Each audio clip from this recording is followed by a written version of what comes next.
You ever wonder how people just go to the gym and already know what they want to do? Yes, a part of that comes with practice, but a lot of it comes from knowing what kind of split they are on. So in today's video, I'm going to go over some of the different kind of splits, workout splits that you could have while you're in the gym to kind of help you get through your fitness journey.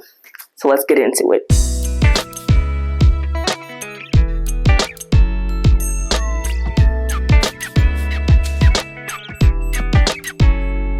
Now, at any stage of your fitness journey, you're welcome to use any of these kind of splits, but I'm going to take this through a typical beginner split all the way up to a bodybuilding split. The first typical kind of split is a full body split. So this means you're going to go to the gym anywhere from 1 to 3 days a week, and you're going to work out your full body.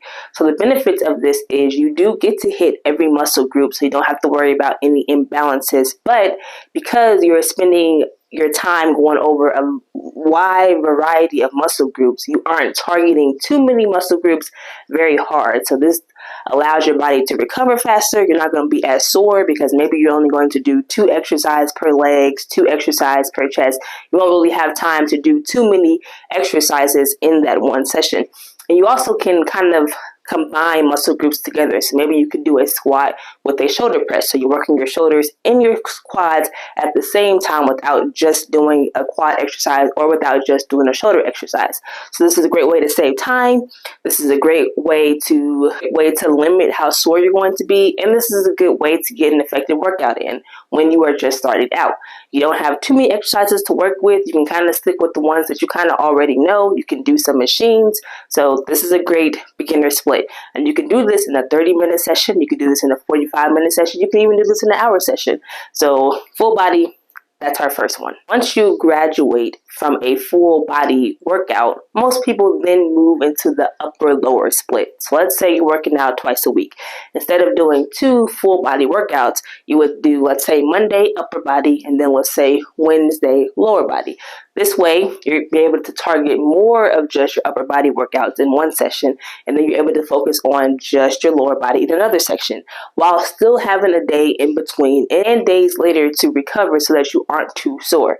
You can do this twice a week. You can even do this 4 times a week. So you could do, for example, Monday, Tuesday, upper, lower, rest on Wednesday, come back on Thursday, upper body again, and then Friday, lower body. So it's still giving you 2 days per muscle group to recover, but you also can get in more workout days per this split. So this is another great split that a lot of people use. Our third split is for more of those advanced lifters, and this is when we move into push, pull, and legs. So your push muscles are usually the muscles you are using when you're doing a push exercise. So think about that. So you have your chest muscles, you have your shoulder muscles, and then we also put in the triceps, because while triceps can have a pull motion, we still associate that with push day because, for example, when you're doing a chest press, your shoulders are helping you, but your triceps are helping you as well. So it kind of just makes sense to throw those into a push day workout. Then you move into the pull day workouts, which, again, are muscles you use on a pull. So think about rowing or pulling your body up. So that's going to be your back muscles, and that's going to be your biceps. Most people, since that's only 2 muscle groups, will throw in their abs on that day as well. So that's pull. And then legs are legs. So you're going to hit your quads, hamstrings, glutes, whatever on leg day. Some people also split in, before I get into that, so let's say you're going to work out 3 days a week and that's it. So you could do, push Monday, pull Wednesday, legs on Friday, and then start over, push, pull, legs like that. As you begin to increase your experience with working out, some people turn that 3-day split into a 6-day split. So they'll do workout 6 days a week. So push, pull, legs, rest a day, and then push, pull, legs again. In this split, the first leg day in that split, maybe they'll just focus on their quads and glutes maybe. And then on the second leg day of that split, they'll do maybe their hamstrings and calves. So you can even break up your leg workout into 2 separate workouts if you are doing a 6-day split. But if you're just hitting your legs 1 day a week, then you will want to hit all those muscle groups on that leg day. And the reason people do this is, again, This is going into that advanced lifting. When you're advanced lifting, you're wanting to really build muscle mass, right? So the more exercises you can do on one body part, the more likely you are to be able to build muscle. So that's the reason why one may want to do that kind of split. And then the last split I'm going to cover is going to be that bodybuilding split. So how bodybuilders decide to go about their splits, they even more concentrate their workouts on just one muscle group. So for example, day one might just be a chest workout. So a whole workout on just chest. And then day two could be just your back. Day three would be arms, so biceps, triceps. All those shoulders are a part of the arm. Most bodybuilders will save shoulders for a separate day. So day one, chest. Day two, back. Day three, biceps and triceps.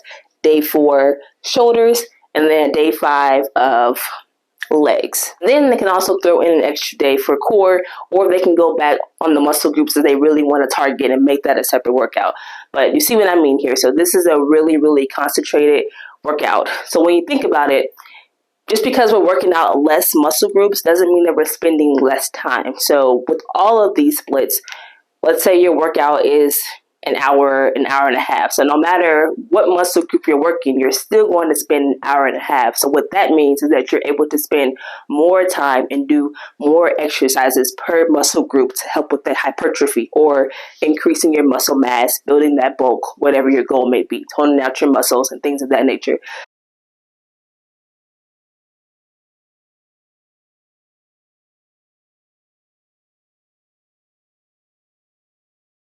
The last thing I will say is just remember that these are guidelines. So people get very creative with their splits, and they do what works for them based on what their goals are and what they're looking to achieve.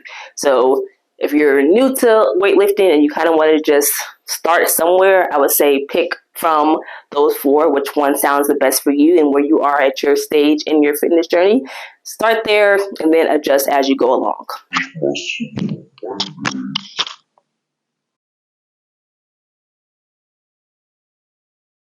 In general, no matter what split you're doing, you want to make sure you're giving your body time to rest.